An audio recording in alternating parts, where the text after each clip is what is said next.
Quisiera que me apoyes, por favor, Carmen, una pequeña oración para poder comenzar. Buenas noches, Francisco. Buenas noches, Gaby.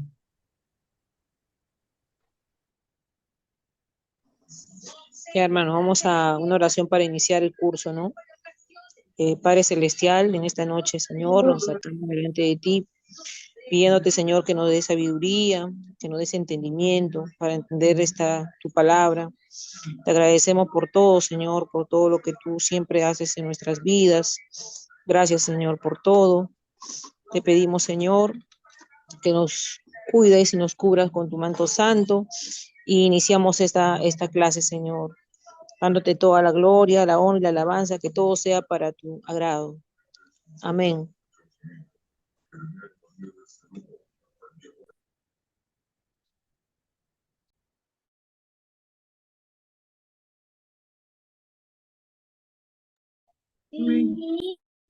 Buenas noches, hermanos.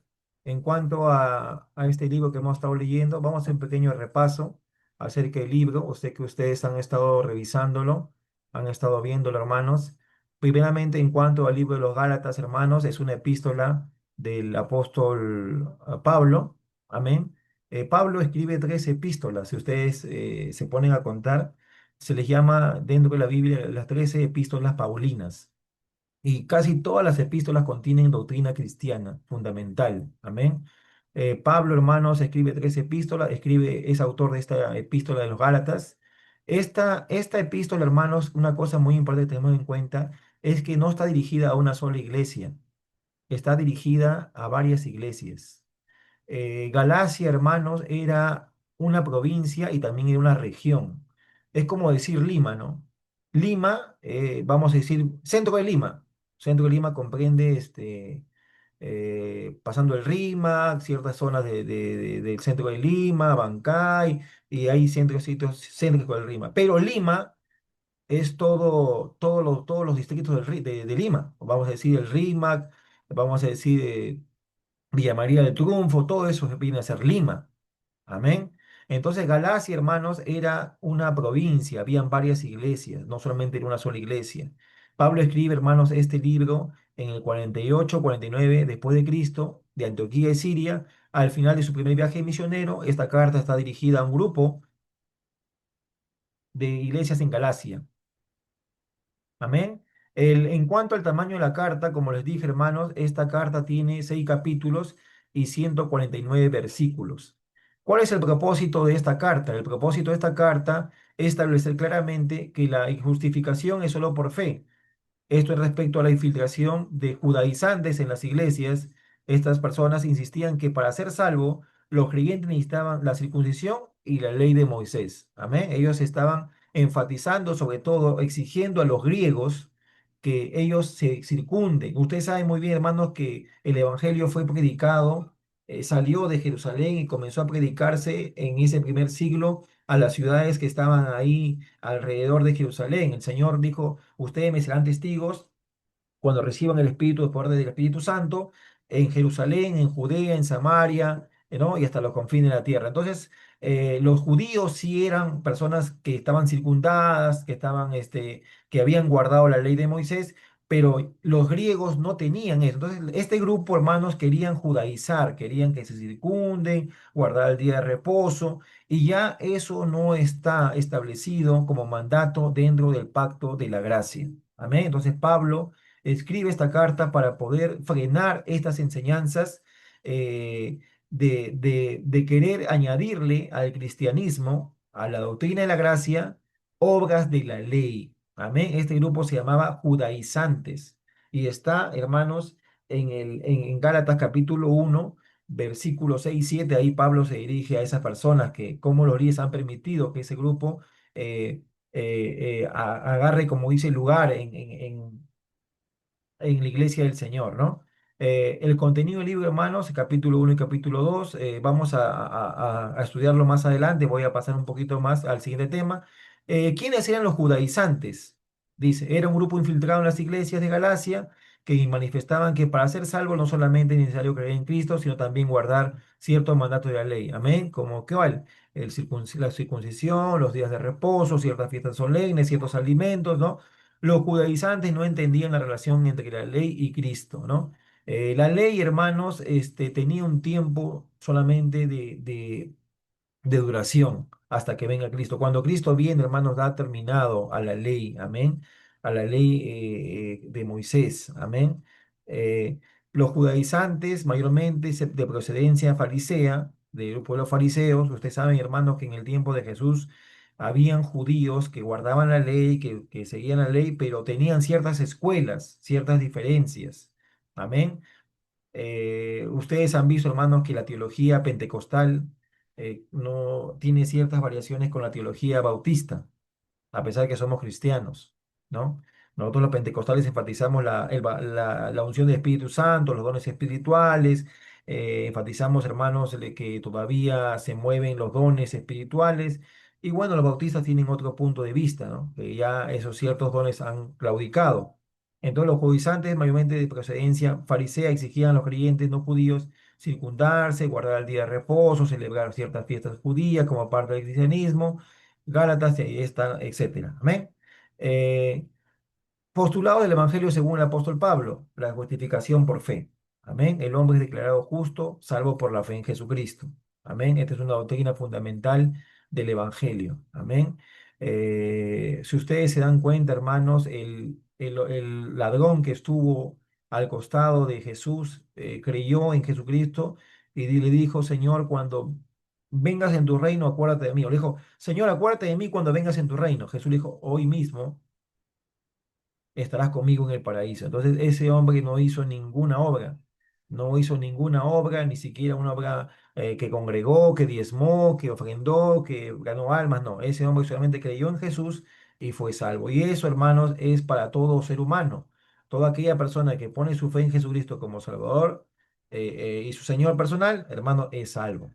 La fe en Jesús es suficiente para la salvación sin necesidad de las obras de la ley. Amén. Era necesario, hermanos, esclarecer que Pablo decía que no hay necesidad de guardar las obras de la ley que ya hemos hablado para ser salvo, ¿no? Cosas que querían añadirle los judaizantes. Amén, hermanos. La salvación no se basa en obediencia a la ley, sino la fe en Cristo. Volver a la ley es vivir en esclavitud y guardar las obras de la ley es caer de la gracia. Amén. Caer de la gracia. Ahora, vamos hermanos acá al estudio de los Gálatas capítulo por capítulo. Amén. Dice que explora el mensaje de salvación por gracia a través de la fe en Cristo, contrastando con la ley mosaica, se analizaría también como la justificación por la fe, la libertad cristiana, el papel del nacimiento y la importancia de acuerdo con el Espíritu de Dios y no con la carne. Amén. Ahora, en el capítulo 1 dice aquí, todos los que hemos estado leyendo, ¿de qué habla Gálatas capítulo 1? En antes lo dijo Carmen, ¿no? Primeramente, hermanos, eh, los judaizantes estaban, hermanos, estaban poniendo o estaban hablando de que Pablo no era un verdadero apóstol. ¿Por qué creen ustedes de que ellos declaraban para desacreditarlo delante de los Gálatas que Pablo no era un verdadero apóstol? ¿Cuál era el punto que Pablo, que ellos estaban, hermanos, enfatizando que Pablo no era un apóstol verdadero de Cristo? ¿Usted, alguien me puede dar una idea? Angie o Francisco. ¿Por qué, cuál era el argumento que ellos manifestaban que Pablo no era un verdadero apóstol?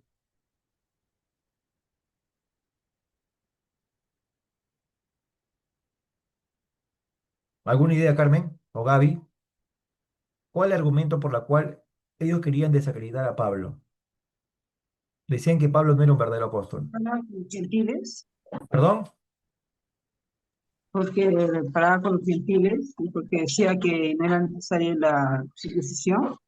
No. Ellos manifestaban, este grupo de judaizantes que habían entrado a la iglesia de Galacia, manifestaban de que Pablo no era un verdadero apóstol porque Pablo no había estado en el tiempo del ministerio de Cristo. Si ustedes se dan cuenta, todos los apóstoles estuvieron con Jesús 3 años. Amén. Pedro, Juan, Jacobo, Andrés. Los 12 apóstoles, bueno, ustedes saben muy bien de que Judas fue reemplazado por Matías. Los apóstoles, hermanos, estuvieron con Jesús. Pedro estuvo con Jesús, vemos en los evangelios, pero Pablo no. Pablo fue una persona que vino después. Ahora, por supuesto que Pablo fue apóstol, tuvo un llamamiento sobrenatural. Él en camino a Damasco fue llamado por Cristo y fue llamado apóstol. Y Pablo, hermanos, defiende su autoridad apostólica. Por eso dice en el capítulo, en Gálatas capítulo 1 versículo 11 dice, Mas hago saber, hermanos, que el evangelio anunciado por mí no es según hombre. Él está defendiendo su apostolado, porque lo están atacando para desacreditar su mensaje. Pues yo no recibí ni lo aprendí de hombre alguno, sino por revelación de Jesucristo. Entonces, Pablo está en el capítulo 1, está defendiendo, hermanos, su ministerio de apóstol, que los judaizantes están atacando para que su mensaje o su carta no tenga efecto dentro de la iglesia de Galacia. Están diciendo, no, Pablo no es un verdadero apóstol. Apóstol verdadero es Jacobo, apóstol verdadero es Pedro, es Andrés, es Juan, porque ellos estuvieron con Jesús. Ellos caminaron con Jesús 3 años, comieron con Jesús, estaban con Jesús sanando enfermos, reprendiendo demonios, estaban con Jesús para arriba y para abajo. Pero Pablo no. Entonces Pablo no es apóstol verdadero de Cristo, decían ellos. Porque verdaderamente Pablo no estuvo con ellos, no estuvo en esos 3 años de ministerio. Amén. La conversión de Pablo es después. Pero Pablo está hablando de que el Señor Jesucristo se le reveló, que su llamado fue un llamado sobrenatural. Jesucristo mismo lo llamó en persona y le dijo, Saulo, Saulo, ¿por qué me persigues? Hechos capítulo 9. Entonces, hermano, él está defendiendo en el capítulo 1 su ministerio de apóstol porque muchos no lo consideraban apóstol. Amén. Entonces dice, porque habéis oído acerca de mí en el 1:13, de mi conducta en otro tiempo en el judaísmo, que perseguía sostener a la iglesia de Dios y la asolaba. Y en el judaísmo aventajaba a muchos contemporáneos en mi nación, siendo mucho más celoso de la elección de mis padres. Pero cuando oraba a Dios que me apartó desde el vientre de mi madre y me llamó por su gracia, está hablando, ve de su llamado. Pablo está defendiendo. ¿Y qué dice Pablo en Gálatas 1:1? Pablo apóstol, no de hombres ni por hombres. ¿Por qué crees que Pablo pone eso? Está defendiendo su ministerio, Pablo. Está defendiendo su apostolado. Amén. Entonces, ¿de qué trata el capítulo 1? Trata de que Pablo defiende su autoridad apostólica. Amén. Y también afirma que él recibió el evangelio directamente de Cristo. O sea, el evangelio no es un mensaje humano. Amén. El evangelio no es un mensaje del hombre. Antiguamente, cuando la iglesia evangélica comenzó a crecer en Latinoamérica, ¿cuál era el argumento? Ese evangelio que viene de los gringos para que seamos pobres, ¿no?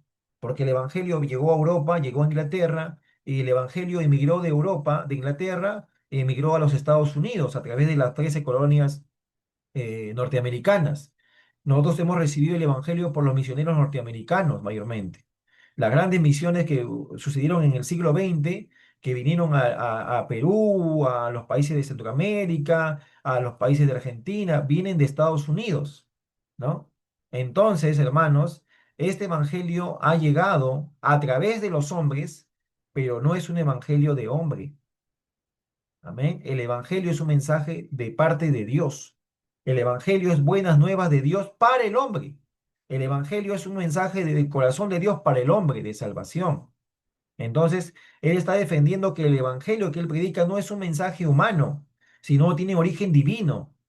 Amén. Entonces, él está defendiendo, dice, el Evangelio que está predicando. Dice, enfatiza que hay un solo Evangelio, y ese Evangelio es la gracia de Dios. Amén.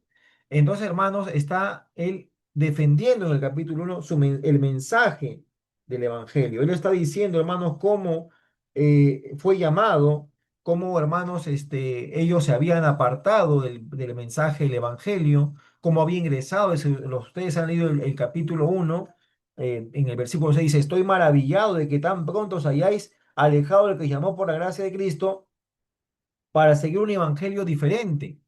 Entonces está hablando, hermanos, cómo habían entrado personas a la iglesia a querer cambiar el mensaje original del evangelio. El mensaje del evangelio es el mensaje de la gracia de Dios para la salvación del hombre. Entonces, eso está él tocando en el capítulo 1. Amén. Ahora, en cuanto al capítulo 2, Pablo relata su encuentro con los apóstoles en Jerusalén, en cómo defendió la justificación por la fe de Pedro y se escribe un conflicto con Pedro en Antioquía por su actitud hacia los gentiles. ¿Quiénes son los gentiles? Lo expliqué ayer. ¿Quiénes son los gentiles? A ver, alguien que me pueda responder. ¿Quiénes son los gentiles? ¿A quién se le llamaba gentiles en el primer siglo? En el Nuevo Testamento se habla mucho de los gentiles. ¿Quiénes son los gentiles? Es que no eran judíos. Amén. Los que no eran judíos. Los gentiles es un calificativo o un gentilicio de todas aquellas personas que no eran judías, que no habían nacido bajo el pacto de Moisés, bajo el pacto de la ley. Entonces, toda aquella persona que no pertenecía que no era judío de nacimiento, que no era, era llamado gentil. Amén. Entonces, el evangelio comenzó a llegar a los gentiles, pues comenzó a llegar gente que no era judía. Amén. En el primer siglo había gente griega, había gente de Siria, había gente sirofenicia, gente que no era judía. El evangelio comenzó a llegar a esa gente, a esas personas. Entonces, ¿qué pasaba en el capítulo 2? Pasaba de que estos judíos querían que estos gentiles se circunden, querían que ellos sean merecedores de esa gracia a través de la circuncisión. Por eso les digo, los judaizantes estaban queriendo añadir doctrinas que ya no eran para la gracia de Dios, para el pacto de la gracia. Querían que estos gentiles que no eran judíos, que no eran circundados, se circundan, guarden el día de reposo. Querían judaizarlo, esa es la expresión, judaizarlos. Amén. Entonces ya no esto, Pablo está diciendo que ya no era necesario que ellos guarden la ley, que guarden día de reposo, que se circunden, ya no era necesario, porque el evangelio ya era un mensaje distinto, diferente. Gálatas habla de la transición de la ley a la gracia. Amén, de la ley a la gracia. El Antiguo Testamento y el Nuevo Testamento en tu Biblia es separado por una hojita. Esa hojita eh, representa la cruz de Cristo, porque antes de la cruz de Cristo había un antiguo pacto y después de la cruz de Cristo hay un nuevo pacto. Ay, perdón, antes de la cruz de Cristo había un antiguo pacto y después de Cristo hay un nuevo pacto. Amén. Porque eso la Biblia está partida en dos: Antiguo Testamento y Nuevo Testamento. Antiguo Testamento, la palabra testamento significa pacto. Antiguo pacto, Israel con Dios. Nuevo pacto, la iglesia con Cristo. Amén. Entonces, a través de la ley, el pacto de Israel con Dios. A través de la gracia, de la gracia, el pacto de la iglesia con Cristo. Amén. Entonces, hermanos, Pablo está hablando de que habían introducido en el versículo, capítulo 2:4 dice, a esto a pesar de falsos hermanos introducidos a escondidas, dice Pablo en Gálatas 2:4, que entraban para espiar nuestra libertad que tenemos en Cristo Jesús para reducirnos a esclavitud. Dice también, hermanos, que Pablo tuvo un altercado con Pedro, pero en el 2:11, pero cuando Pedro vino a Antioquía le resistí cara a cara porque era de condenar, pues antes que viniesen algunos de parte de Jacobo comía con los gentiles. ¿Quién eran gentiles? Gentiles eran no judíos, él comía con los gentiles. Pero después que vinieron, se retraía y se apartaba porque tenía miedo de la circuncisión. ¿Quién era la circuncisión? Los judíos, los judaizantes. Amén. Entonces Pablo le resiste. Dice en el 14, pero cuando vi que no andaban rectamente conforme a la verdad del Evangelio, dije a Pedro delante de todos, si tú siendo judío vives como los gentiles y no como judío, ¿por qué obligas a los gentiles a judaizar? Nosotros, 15 dice, judíos de nacimiento y no pecadores, amén, y no pecadores de los gentiles, sabiendo, dice, que el hombre no es justificado por las obras de la ley, sino por la fe de Jesucristo. Entonces, hermanos, Pablo está encarando a Pedro de cómo él cuando estaba con los gentiles, comía con los gentiles, compartía con los gentiles, hablaba con ellos, quizás estaban ahí conversando, y después cuando vinieron estos judaizantes, se apartaba de los gentiles, se estaba a un costadito. Entonces Pablo decía, no, esa es una hipocresía. Es una hipocresía. ¿Por qué? Porque ellos estaban exigiendo que se circunden los gentiles, que ellos guarden las ciertas ceremonias, ciertos mandatos de la ley judía, que ya no era necesario porque ya había un nuevo pacto que es el pacto de la gracia. Amén. En el capítulo 3, hermanos, Pablo explica que la ley no puede justificar al hombre, sino que la justificación se obtiene por la fe en Cristo. Se usa la ilustración de Abraham, que fue justificado por la fe y no por la ley. ¿Por qué Dios mandó la ley? Uno, mandó la ley para revelar el pecado del hombre. Amén. Dios, perdón, hermanos, mandó la ley para que el hombre entienda que era pecador. Segundo, la ley también, hermanos, revelaba el carácter de Dios, la santidad de Dios. El estándar de Dios era exigente, muy exigente, y el hombre no podía cumplir. Entonces, la ley daba a entender que el hombre necesitaba un salvador. Amén, un salvador. Además, la ley fue como un guía, una guía. Por eso Pablo le habla que la ley fue como un ayo, fue como una guía antes en la cultura de ese tiempo, antes que los romanos, antes que en la cultura griega, antes que los niños vayan a estudiar con un gran maestro, ustedes saben que la educación no era lo mismo que ahora. Solamente eran instruidos los hijos de los grandes hombres, soldados, grandes generales, eran instruidos en letras, en ciencia. Los niños de la gente que no tenía dinero, no recibían educación, su educación era, vamos a decir, muy precaria, ¿no? Por eso que vemos, hermanos, que en la cultura judía también ocurría eso. Los apóstoles no eran hombres instruidos, eran hombres de vulgo. Si ustedes ven, hermanos, que cuando ellos predican, los líderes religiosos dicen, estos hombres de dónde tienen esa palabra, esa facilidad, si son hombres sin instrucción, son hombres que no tienen ninguna educación, o son hombres que no tienen instrucción de escuela. Ustedes saben muy bien, hermanos, que los apóstoles mayormente eran pescadores. Amén. Pedro era pescador, Andrés era pescador, después por ahí había ahí hermanos, gente del campo, entonces no eran hombres instruidos. ¿Quién fue instruido? Pablo. Pablo sí era un hombre instruido, un hombre preparado que sabía idiomas, un hombre, hermanos, que podía hablar en el aerópago con los griegos, que podía disertar con los griegos. Hechos capítulo, si no me equivoco, 20, cuando Pablo llega a Atenas. ¿Ah? Entonces, hermanos, ¿qué pasaba con estos grandes hijos de grandes de estos hombres? Antes que vayan con un maestro, tenían tutores que los preparaban, que le enseñaban ciertas cosas primarias, cómo comportarse, ciertas cosas primarias, cómo desenvolverse, y cuando ya estaban preparados, lo llevaban al maestro, ¿no? A esos maestros que ellos tenían que ya a un nivel mayor. Entonces, Pablo está diciendo que la ley fue como un ayo, como algo que nos preparó para qué, para algo mayor, que era Cristo. Amén. La ley fue como una guía que nos llevaba a Cristo porque la ley nos decía que necesitamos un Salvador. Amén. Ese es el propósito de la ley. ¿Por qué fue dada la ley? Para revelar el pecado del hombre, para darnos cuenta que la santidad de Dios es algo muy alto, muy arriba. Nosotros estamos muy abajo, muy chatos. Necesitamos a alguien que pueda salvarnos. Amén. Entonces, hermanos, la ley, no podíamos cumplir la ley, había muchas exigencias. ¿Cuántos mandamientos tenía la ley? 613 mandamientos. 613 mandamientos decía la ley. Era una carga pesada.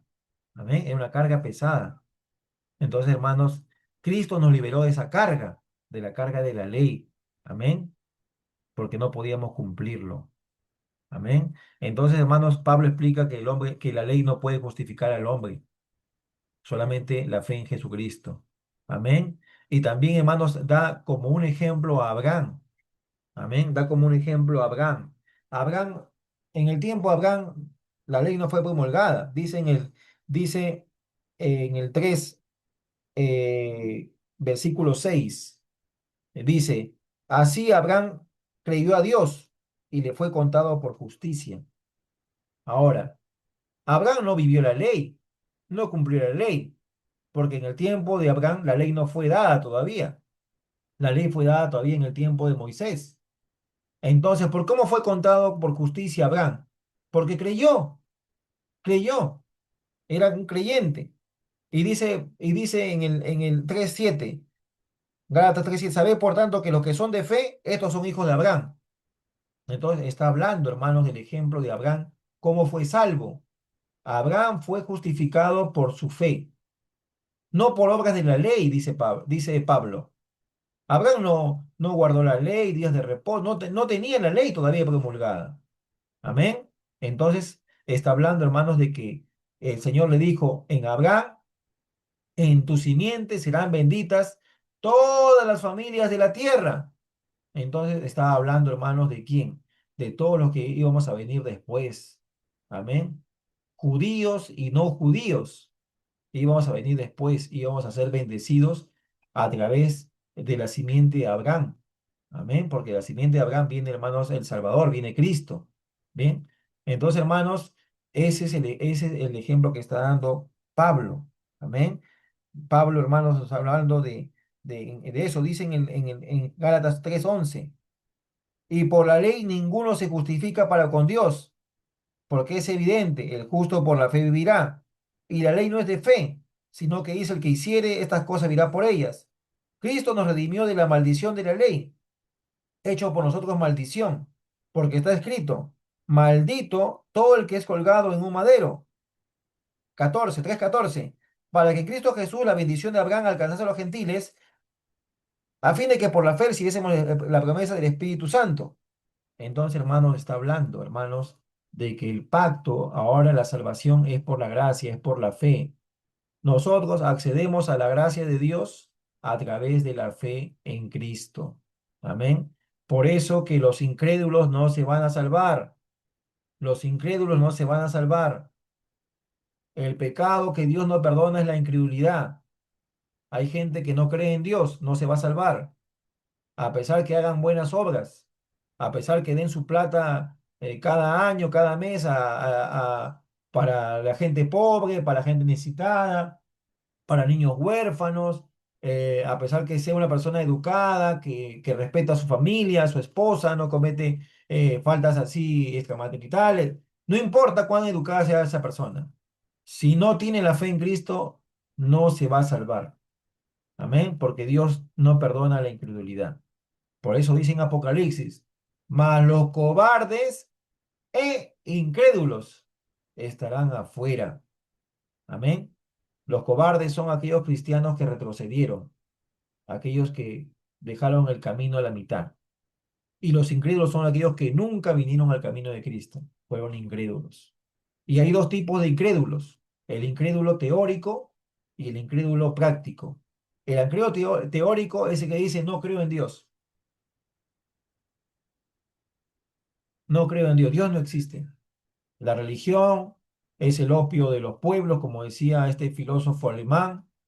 Dios no existe, ay, mira, como si Dios existiera porque hay tanta maldad, porque hay tanta injusticia, porque hay tantos niños sin padre, y la gente dice así. Y no se da cuenta que toda la maldad que ocurre en este mundo es por el pecado del hombre. Porque si todos amaríamos a Dios y amaríamos al prójimo y obedeceríamos lo que la gracia de Dios nos pide, este mundo sería como el paraíso. Entonces la gente le echa la culpa a Dios de la maldad del hombre. Entonces, ese es el incrédulo teórico.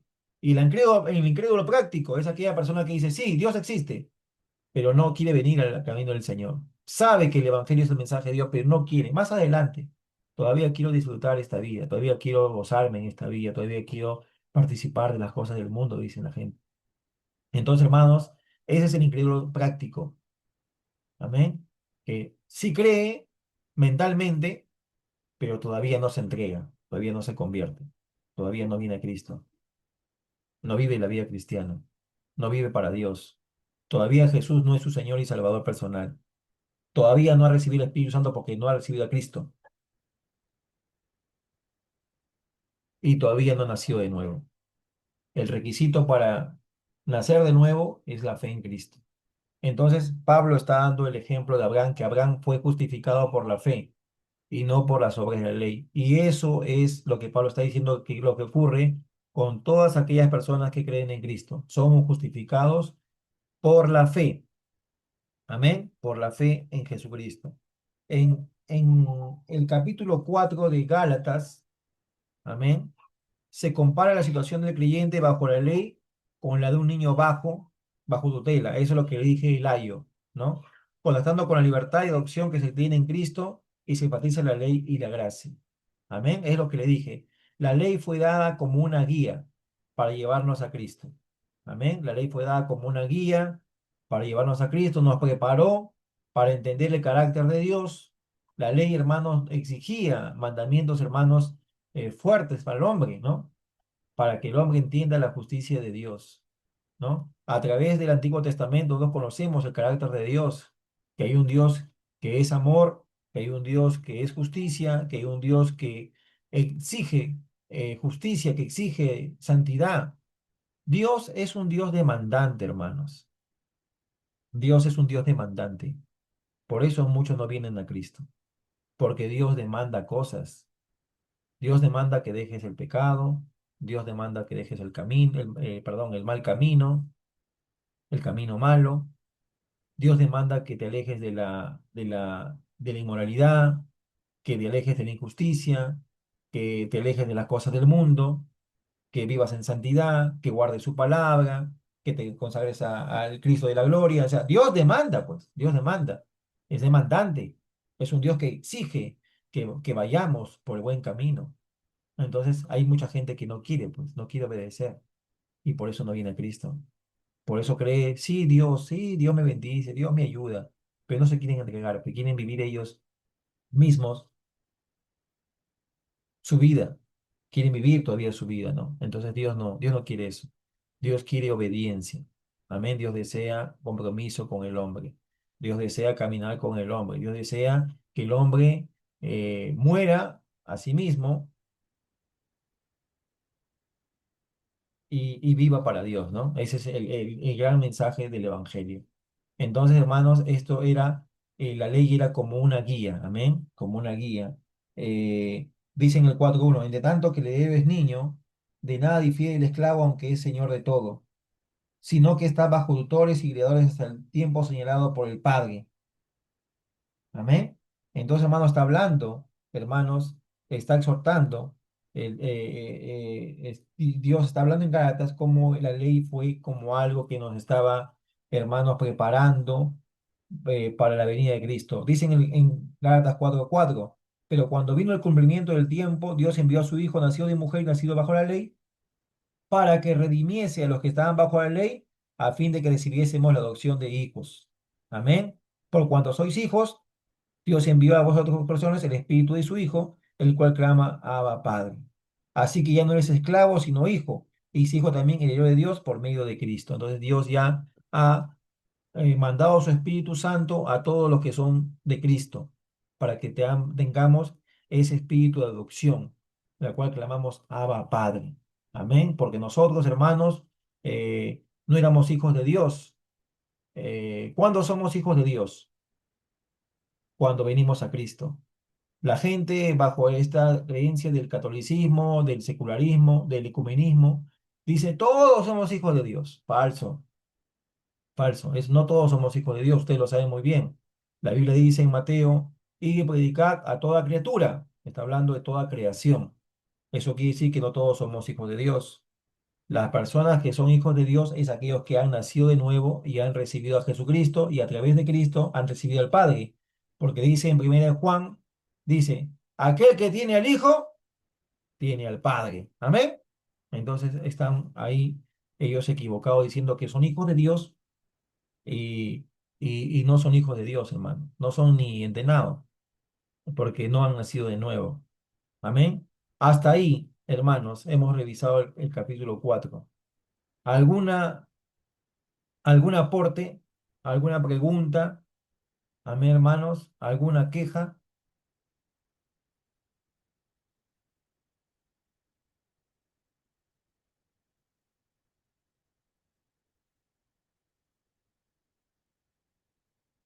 Amén.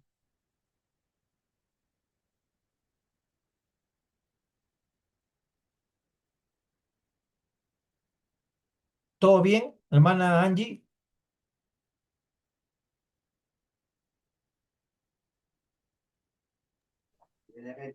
Sí, sí, amén.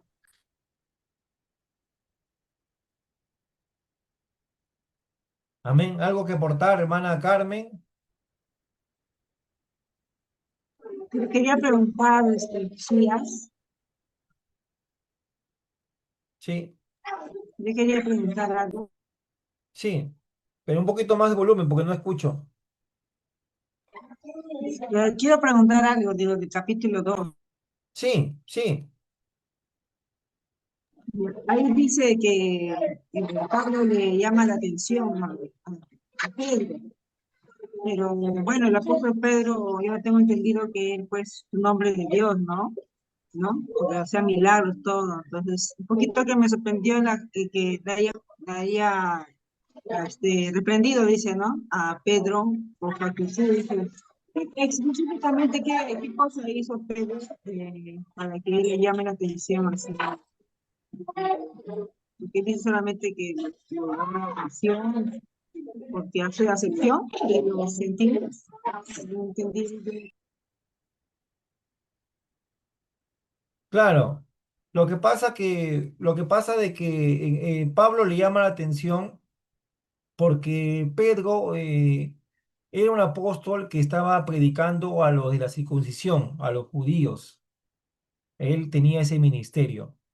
Y Pablo había sido llamado a predicarle a los gentiles, a la gente que no era judía. En el caso de Pablo le llama la atención es porque Pedro se juntaba con los judíos, andaba con los judíos. Y cuando él llega a Galacia, él comienza a juntarse con los gentiles, compartir con ellos. Y cuando los judíos lo ven a Pedro, aparece ahí, él comienza a alejarse de los gentiles, o sea, comienza un poquito por la presión de ellos, de que ellos tienen que también circundarse, guardar la ley y todo, él comienza un poquito como queriendo, como diciendo, no, no estoy todavía con los gentiles, ¿no? Entonces, Pablo dice, eso me parece una hipocresía. Entonces Pablo lo encara a Pedro delante de todos, de toda la iglesia y le dice, no, tú siendo judío, no vives como judío, vives como gentil, porque la salvación no es por las obras. Eso está en capítulo 2 donde dice Pablo reprende a Pedro en Antioquía. Ahora, ¿por qué Pablo lo puede reprender a Pedro? Porque Pablo tiene su misma unción de Dios, él tiene su mismo calibre de Pedro. Pablo es apóstol, está reprendiendo el apóstol a otro apóstol. O sea, tienen el mismo nivel espiritual. Nadie se hubiera atrevido a llamarle la atención a Pedro teniendo un rango menor. Pero, pero Pablo, hermano, sabemos de que Pablo era un hombre estricto en su formación y un tipo que tenía una voluntad, pero un carácter de acero. Sinceramente, Pablo era un hombre fuerte, ¿no? Pablo sufrió tantos ataques, en una vez casi lo matan, dicen que casi muerto se levantó, lo agarraban a latigazo, lo agarraban preso, lo perseguían, persecuciones cuando él está en Malta, hermanos, el barco naufragó, lo mordió una serpiente, y entonces Pablo era un hombre, hermanos, que tenía una voluntad pues de acero, ¿no? Un hombre bien cuajado, ¿no? Entonces tuvo esa solvencia para poder reprenderle a Pedro en el sentido que poderle llamarle la atención, ¿no? No había ni un pecado moral, no, no es que Pedro estaba en pecado, estaba andando mal, no, pero había como una pequeña simulación de Pedro que se alejaba, así, y Pedro y Pablo quería poner, vamos a decir, las cosas claras, ¿no? Imagínate a un Pablo en nuestras iglesias, ¿no? Entonces, creo que nos comería vivo, ¿no? Porque Pablo era un hombre pues lleno de Dios y Pablo tenía la autoridad para decir, eh, sé que imitadores de Cristo, ¿no? Y Pablo decía, ¿no? Sí, algo decía como diciendo, ¿no? Imítenme a mí como yo imito a Cristo. Entonces, yo creo, hermanos, que nadie tendría esa espiritualidad para decir, imítenme a mí. Creo que la mayoría decimos, no me mires a mí porque yo puedo fallar, míralo a Cristo, ¿no? No, pero Pablo no tenía esa mentalidad, tenía una mentalidad diferente, ¿no? Él decía, imitadme a mí como yo imito a Cristo. O sea, para decir eso, hermano, era porque un hombre, pues, ¿no? Lleno de Espíritu Santo, un hombre que tenía una autoridad tremenda, ¿no? Entonces, claro, Pablo estaba llamando la atención porque Pedro estaba simulando, alejándose de los gentiles, ¿no? Por esta presión de los judaizantes. Y lo habla todo el capítulo 2. Ustedes lean el capítulo 2 y Pablo habla todo cómo habían arrastrado, ¿no? Aún dice en el 3 dice, en la simulación participaban, 2:13 también los judíos, de manera que aún Bernabé fue también arrastrado por la hipocresía de ellos. 14, cuando vi que no andaba rectamente conforme al Evangelio, dije a Pedro delante de todos, si tú siendo judío vives como los gentiles, no como judío, ¿por qué lo obligas a los gentiles a judaizar? Ya? Para llamar la atención a Pedro, hermano, tenía que ser otro apóstol, ¿no? Yo creo que otro hermano no hubiera podido tener esa entereza para poder llamarlo la atención a Pedro.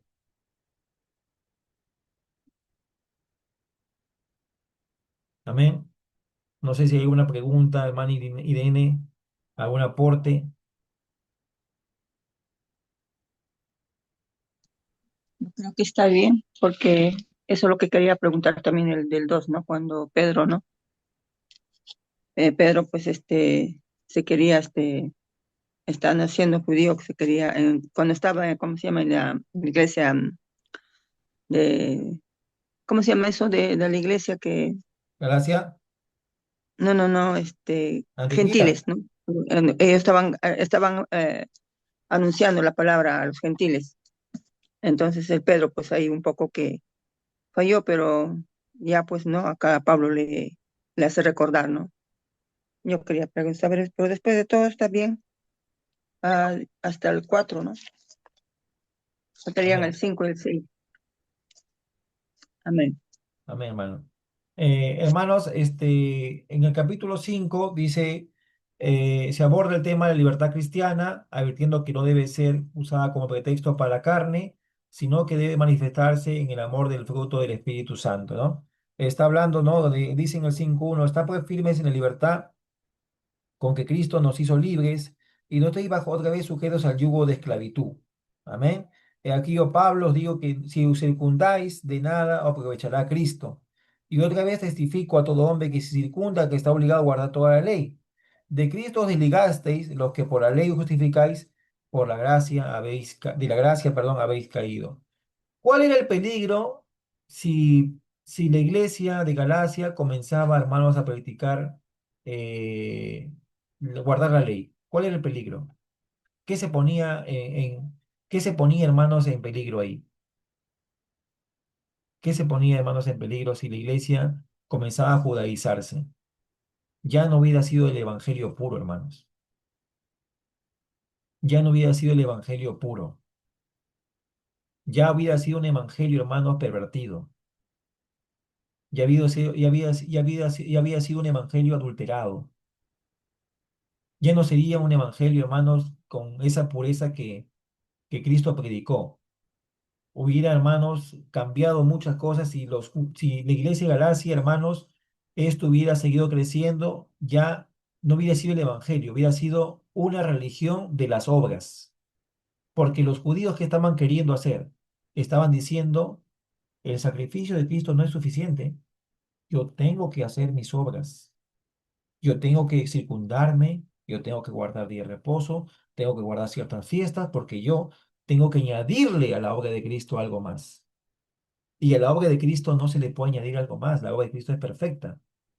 Entonces hubiera sido un evangelio pervertido esto hubiera crecido, se hubiera pervertido ese evangelio. Pablo estaba diciendo que el evangelio es el mensaje de la gracia de Dios. Nosotros no podemos hacer nada para salvarnos. Nada, nada. Tú no puedes hacer nada para salvarte, nada, nada. Tú eres salvo por gracia de Dios, a través de la fe. Amén. Entonces, hubiera sido, hermanos, una nueva religión, con cristianismo combinado con obras de la ley, combinado con fiestas judías, y hubiera sido, hermanos, disculpen como la palabra dice, ¿no? No sé si ustedes han escuchado un arroz con mango. ¿Han escuchado esa palabra? Un arroz con mango hubiera sido, ¿no? No hubiera sido el evangelio puro, ¿no? Entonces, ahora Pablo está diciendo, además otra cosa importante, hubiéramos caído de la gracia, pues, porque si hacemos obras ya no es gracia, amén, ya no es gracia, ya. Ya ahí tú estás colaborando con tu salvación, estás haciendo obras para salvar. Nadie puede hacer obras para salvarnos, hermanos. Ahora, que se entienda bien, hermano, entonces como nadie puede hacer obras para salvarnos, yo no tengo que obedecer la Biblia. No, no es eso. Ya le dije, hermanos, que la gracia de Dios nos exige la ley, la ley de Cristo. ¿Cuál es la ley de Cristo? Dos mandamientos. Ama a Dios con todo tu corazón, toda tu alma, toda tu mente, todas tus fuerzas. Ama a tu prójimo. El que guarda esos dos mandamientos, hermanos, guarda toda la ley. Esa es la ley de Cristo. Amén. Entonces, hermanos, está hablando, hermanos, de que tenemos que guardar la ley, perdón, que tenemos que guardar, hermanos, la gracia del Señor. No estamos obligados a guardar la ley. Amén. Tenemos que tener, hermanos, también, hermanos, Pablo está diciendo que como corrían bien. Entonces, hermanos, está hablando, hermanos, ¿no? Cuando dice, por ejemplo, en el 5:12, ojalá se mutilasen los que perturban, ¿no? Y hay una parte, ¿no? Donde dice Pablo, ¿no? Comenzaron ustedes por el Espíritu, ahora van a acabar en la carne, ¿no? ¿No? Y hay muchos que comienzan así, ¿no? Que comienzan por el Espíritu de Dios, hermano, y de ahí acaban en la carne y son de tropiezo. Pero hermanos, quizás hemos andado en la carne un tiempo, ya no podemos hacer nada, pues, ya está el tiempo pasado. Tenemos que pedir perdón a Dios y ahora tenemos que andar en el Espíritu de Dios, amén. Porque ya, hermanos, atrás no podemos cambiarlo, ya quedó atrás, solamente es arrepentirnos. Entonces, hermanos, eso ocurre en el capítulo 5. En el capítulo 6, hermanos, perdón, en el capítulo 5 también, hermanos, detalla la vida en Cristo. Amén. Dice, hermanos, que tenemos que andar en el Espíritu de Dios y no satisfacer los deseos de la carne, porque el deseo de la carne es contra el Espíritu de Dios y el Espíritu de Dios es contra la carne. Y estos se oponen entre sí para que no hagáis lo que quisieras. Pero si sois guiados por el Espíritu de Dios, no estáis bajo la ley.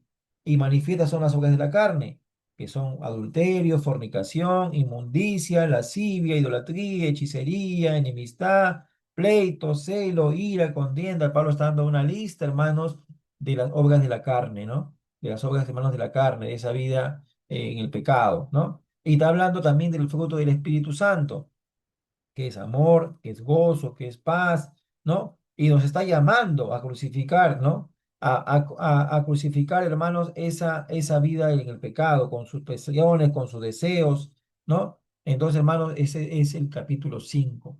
En el capítulo 6 se dan instrucciones prácticas para la vida cristiana, incluyendo el perdón, la ayuda mutua, la siembra y la cosecha espiritual, la importancia de gloriarse en la cruz de Cristo, ¿no? Hermanos, si alguno fue sorprendido en alguna falta, voto que sois espiritual, restaurable con espíritu de mansedumbre, considera a ti mismo, no sea que tú también no seas, perdón, seas tentado, sobrellevar los unos a la carga de los otros y cumplir así la ley de Cristo. Porque se cree ser algo, no siendo nada, así mismo se engaña.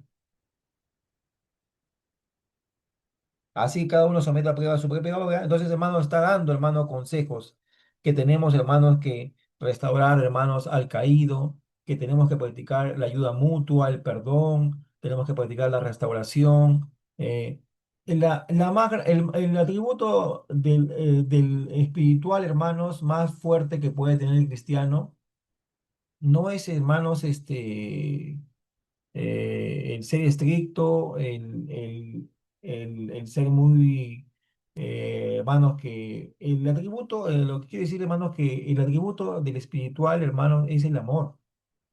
Amén. El amor es el atributo más importante del espiritual.